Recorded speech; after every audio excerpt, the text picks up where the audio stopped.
Welcome back to English Podcast Real Life. Today, we're diving into a topic that's relevant for everyone: how to say no politely in professional settings. Whether you're declining a meeting invite or turning down extra tasks, this is something every business English learner should master. Absolutely, Emma. In fact, a Harvard Business Review study found that over 60% of professionals admit they struggle with saying no at work, mainly because they worry about coming across as rude or unhelpful. But knowing how to decline respectfully is critical for managing your time and maintaining healthy workplace relationships. That's so true. Saying no the right way helps prevent burnout and shows that you value both your own priorities and those of your colleagues. It's not just about refusing requests, it's about doing it in a way that builds trust and keeps communication clear. Exactly. Today, we're going to explore polite language, strategic approaches, and real-world examples to help listeners navigate these tricky situations and feel confident declining requests when they need to. Let's focus on language now. When you want to say no, starting with softening phrases makes all the difference. Instead of bluntly responding with, "No, I can't," it's much more effective to use gentle expressions that convey your message without sounding harsh. Exactly. Some of my favorite go-to phrases are, "I'm afraid I won't be able to," or "Unfortunately, I have to decline." You can also say, "That won't be possible at the moment." These expressions communicate your decision while still sounding considerate and professional.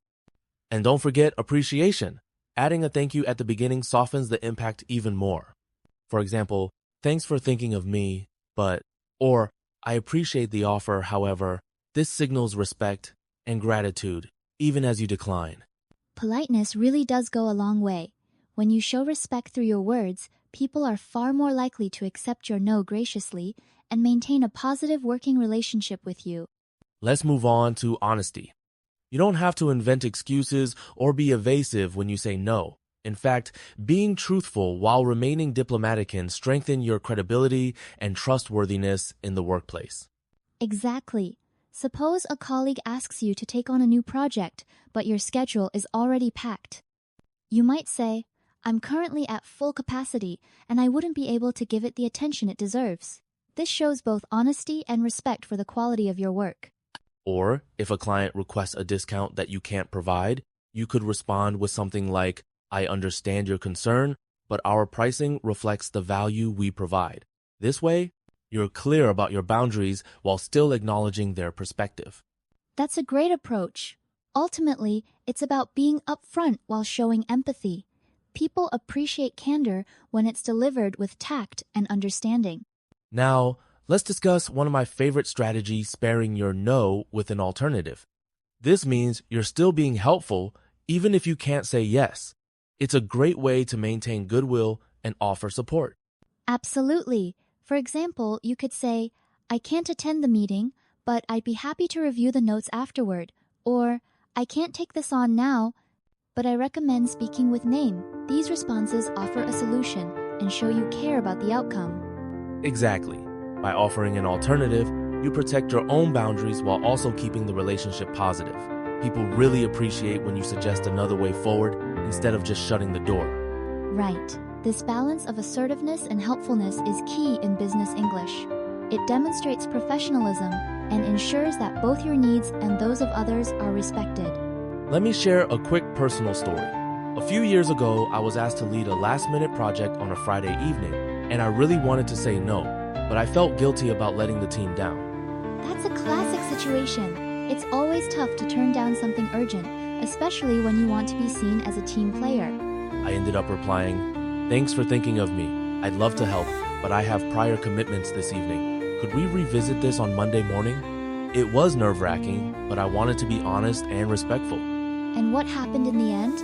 They completely understood, and we handled the project together the following week. There was no drama at all, and I realized that being clear but kind really works. Let's bring in an expert perspective. According to William Ury, co-founder of Harvard's negotiation project, a clear and respectful no is actually better than a vague or forced yes. That's a powerful reminder. Setting healthy boundaries is essential, and in business, it actually builds trust. When people know where you stand, they can rely on your word and respect your decisions. Let's recap the main takeaways from today's episode. To say no effectively in business English, use polite, softening expressions. Be honest but tactful. Offer alternatives when possible, and always speak with empathy and appreciation. Great summary, Emma. I'd encourage everyone to practice these strategies. Next time you're asked to take on something you can't manage, don't panic, just pick one of today's phrases and use it with confidence. Before we wrap up, here's a sneak peek at next week's topic: how to deal with interruptions in English without losing your cool. We'll cover practical tips for handling disruptions in meetings, calls, and daily work conversations. Thanks for tuning in to Business English Made Easy. If you enjoyed today's episode, don't forget to subscribe, share it with a friend, and leave us a review. And remember, you can always say no in English, just do it kindly. See you next week, everyone.